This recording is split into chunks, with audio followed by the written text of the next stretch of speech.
Right, just a quick tip. It looks like this season is going to be a nightmare for wax moth. If you've stored your supercomb already, go and take a look. I've spoken to lots of bee farmers, we've seen it ourselves, and wax moth are in a vengeance this year. It's probably to do with the fact that the honey flow ended earlier, so lots of people removed their supers middle of August, early August, so they've been in storage for a longer time. We've still got warm, mild weather, and the wax moth are out with a vengeance. So just a couple of quick tips. No matter what you do, never store supercombs that have had brood laid up in them or that have got pollen remaining in them. The wax moth cannot survive just on the wax and the honey alone. They need to have the protein from either the pollen or the stuff left behind from when brood has been reared in it. Freezing supercombs for at least 24 hours, probably a good 48 hours, at minus 18 degrees will kill the wax moth. But lots of fridges, unless they're the commercial grade fridges, won't get down that low.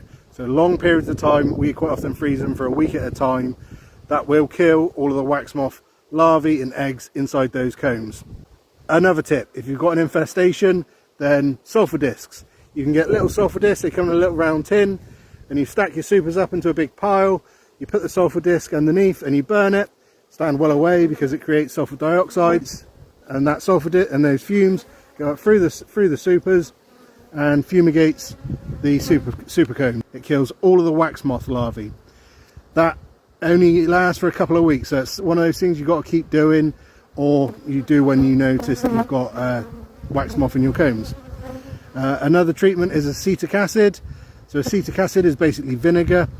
It's very, very good. It will kill anything on the combs. It will sterilise the combs, including nosema.